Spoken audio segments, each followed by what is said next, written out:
안녕하십니까. 오늘은 2023년 8월 11일 벌써 금요일입니다.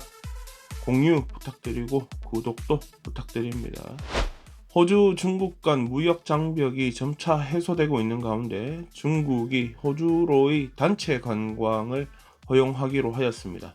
중국 문화관광부는 팬데믹으로 인해 해외여행이 중단된 이후 처음으로 중국 관광회사가 단체 관광을 이렇게 조직해서 할 수 있도록 하는 목적지 목록에 호주를 비롯하여서 일본, 한국, 영국, 미국 등의 국가를 올렸습니다. 올 연초 1월 달에 태국과 러시아 이래가지고 한 20개 나라 포함해서 1차 업데이트 있었고, 이후에 3월 달에 2차 업데이트 프랑스, 브라질 이렇게 해서 40여 개국 올라갔었는데, 이번에 3차에서 호주가 포함된 것입니다. 팬데믹 전에는 호주가 중국에서 굉장히 인기 있는 지역이었습니다. 중국이 아주 선호하는 여행지로 전체 시장의 30%나 호주로 날아왔다고 합니다. 한편 발표가 있기 전부터 중국 항공사들은 미리 알았겠지요. 호주로의 항편을 미리 확대하고 있었고, 또 이번 발표로 인해서 더 많은 항편을 편성할 것이라고 합니다. 지난 6월 달만 해도 시드니 공항에 들어온 중국에서의 비행편은 팬데믹 전과 비교하여서 69% 수준이라고 합니다. 시장 규모가 컸던 만큼 팬데믹 이후에 피해도 막대하였고, 당시 중국 단체 관광객을 상대하던 여행사나 관련 업체 상당수가 사라진 상태라고 합니다. 그나마 버티면서 운영되어 오던 여행사들 대부분 소규모 여행객을 상대하거나 호주 국내에서 모집을 하는 등 사업체의 규모뿐 아니라 특성도 좀 바뀐 상태에서 다시 예전과 같이 대규모 중국 단체 여행객을 그대로 맞이하기에는 좀 무리가 있다, 이런 우려도 나오고 있습니다. 멜번에서 오디세이 여행사를 운영하는 크리스틴 장은, 저도 이 오디세이는 많이 본 것 같아요. 하여튼 크리스틴은 손님 숫자가 줄어들었으니까 여행사 운영 방식이 달라진 것도 있지만 국내에서의 여행객 모집이 여행사 운영이 훨씬 더 안전하고 안정적이었다, 이렇게 말하기도 하였습니다.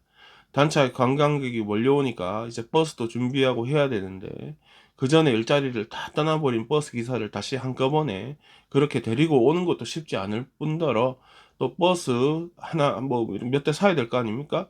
그 도움을 위해서 은행을 방문해도 은행에서 예전처럼 돈을 빌려주지 않는다, 이런 설명입니다. 위험하다 이거죠. 이거 빌려줬다가 나중에 뛸 위험이 크다라고 지금까지는 해석하고 있다는 겁니다. 부디 중국에서 단체 여행객들이 예전만큼 많이 와서 돈 많이 쓰고 가기를 바랍니다.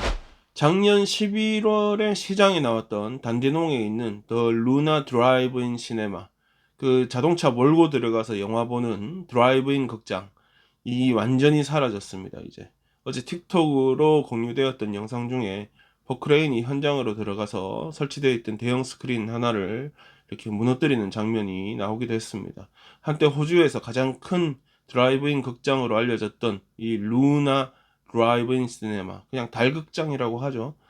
달극장은 하루에 1000불, 하루에 1000불이라는 토지세를 감당하지 못하여 작년 11월 처분하기로 결정하였고, 그게 잘 처분이 되었나 봅니다. 올 초에 7월에 마지막 영화 상영할 거다, 이렇게 발표한 적이 있습니다. 이 달극장은 1956년 5월 4일에 호주에서 처음으로 시작된 드라이브인 극장 10개 중에 하나로 연간 방문객이 40만 명이었다고 합니다. 부지가 15에이카라고 하는데, 정확하게 규모는 모르지만 엄청나게 크게 들리는데, 이곳은 이제 재개발이 될 것이라고 합니다. 안 보나 집들 주르륵 들어가겠죠. 하루에 1000불이라는 토지세가 엄청나게 큰 부담이 된 것이 사실일 것입니다.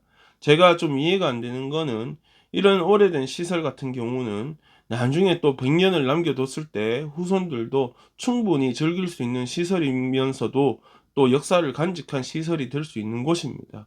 정부에서 그 토지세 하루에 1000불 하는 거 좀 면제 좀 해주면 어떨까, 그런 생각이 듭니다. 이미 물 건너 가버렸지만 앞으로 이런 시설이 있다면 정부에서 좀 신경 써서 토지세 정도는 면제를 해주는 게 좋겠다 생각이 듭니다. 멜번 시내에 마구 돌아다니고 있는 이 스쿠터 이용하는 사람들이 시간이 지날수록 더 큰 문제를 안겨주고 있습니다.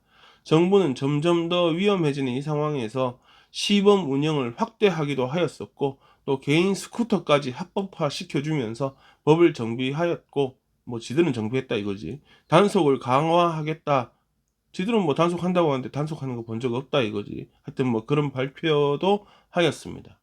뭐 아무리 봐도 그다지 나아진 거는 없고, 급기야 얼마 전에는 장애인 단체에서 보행권 확보를 위해서 인권위원회 진정서를 넣기도 하였습니다. 여기저기 다 던져놓고 가니까 휠체어 탄 사람이 왔다 갔다 하기가 너무 힘들어졌고, 또 시각장애인이 시내에 한번 다닐라 그래도 이거 어디 어떻게 자빠져 있는지 답이 안 나오니까 너무 위험하다, 이런 취지였습니다. 이런 비난들이 이제 뭐 만땅에 올랐다고 생각했는지, 멜번 시내하고 발라렛에 운영되고 있는 대여 스쿠터 있지 않습니까? 대여해서 타는 거, 거기다 카메라를 장착한다고 합니다. 실시간 위치 파악은 뭐 당연히 되고, 과속, 음주 운전, 또 연령 제한, 그 법으로 16세 이하는 이제 이용하면 안 됩니다만, 하여튼 연령 제한 위반 이런 걸 실시간으로 모니터링 할 수 있다고 하고, 만약 위반 사항이 적발되면 위반하였다고 고지하는 내용이 엄청나게 큰 소리로 스피커를 통해 나오게 된다고 합니다. 뭐 비슷한 문제를 겪어온 유럽에서는 이미 사용 중인 기술이라고 합니다. 제가 이 뉴스를 보고 짜증이 나는 이유는 왜 이제서야 이러고 있냐는 것입니다. 저번에 합법화 한다고 떠들어 제꼈을 때 그때 이렇게 나오던가 했었어야지. 아니면 유럽에서는 작년부터 사용하고 있다는데 지금 8월입니다. 8월. 아무리 봐도 시티 카운슬이나 주정부나 이 대여 업체하고 뭔가 짝짝꿍이 있는 거 아닌가 의심이 들 정도입니다. 이렇게 시민 불편이 계속 가중되고 있다.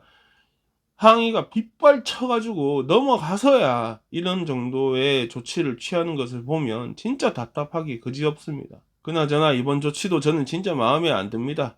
제가 분명히 예측을 할 수 있는 것은 주말만 되면, 주말 밤만 되면 여기저기서 이거 스쿠터 알람 소리 빽빽거리면서 온 데가 더 시끄러워질 거라는 겁니다. 이걸 이용하는 사람들이 그 소리 난다고 해서 아이고 그만 사용해야지, 합법적으로 사용해야지, 그럴 거라 생각하는 발상 자체가 이미 틀려 먹었다, 이런 생각이 듭니다. 어제 제가 시내 운행을 하면서도 두 명이 함께 탄 스쿠터, 헬멧 안 쓴 스쿠터 엄청나게 많이 봤고, 차선 두 개 왔다 갔다 하는 스쿠터 엄청나게 많이 봤습니다. 단속? 누가 합니까? 경찰이 하겠죠? 경찰 어디 있습니까? 경찰 없습니다. 경찰 지금 딴 거 한다고 바쁩니다.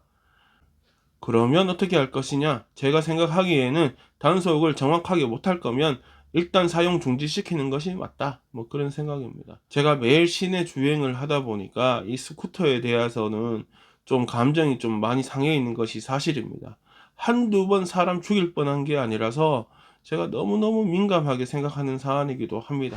호주에서 가장 돈을 많이 버는 직종은 국세청이라고 해야 됩니까? ATO에서 발표한 바에 따르면 외과의사, 서전, 얘들이 가장 많이 벌어서 평균 연소득이 45만 7,281불, 뭐 46만 불 조금 안 된다고 합니다.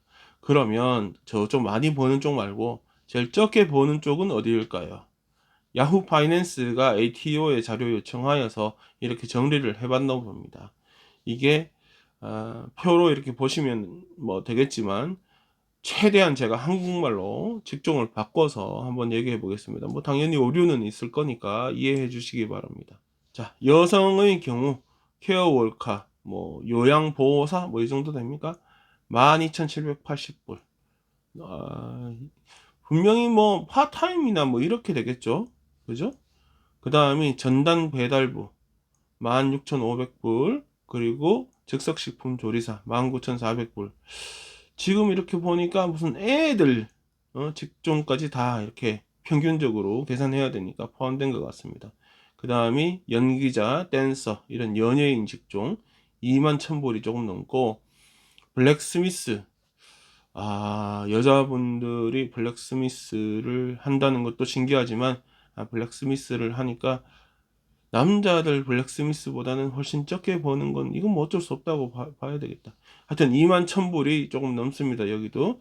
그 다음이 횡단보도 도우미 22,000불 좀 넘고, 그 다음이 플랜티스로 호스피탈리티 식음료 서비스직 하는 거 23,000불 좀 넘고, 역시 푸드 드링크 그리고 육류 가공업체 이런 데서 견습하는 거 역시 23,000불 조금 넘는 수준. 그 다음이 농장과 정원사 견습하는 게 24,000불이 좀 넘고, 그 다음이 종교 보조 하는 것이 25,000불이 좀 넘고, 이렇게 10가지 직종이 가장 적게 번다. 이 여성의 경우입니다. 남성의 경우는 좀 다르게 나오는데, 즉석식품 조리사가 18,531불. 아까 여성이 같은 직종이 19,000불. 남성이 대략 한 1,000불 정도 적게 버네요. 그 다음이 행정보조가 2만 불 조금 넘고, 유니버시티 튜터. 이거 어떻게 해석해야 됩니까? 보조 강사? 뭐 이 정도. 23,000불 조금 넘고, 그 다음이 프라이빗 티처. 과외 선생님. 학원 강사가 아니라 과외 선생이겠지? 23,000불. 그러니까 이게 젊은 애들 알바하는 것까지 포함된 직종인 것 같습니다.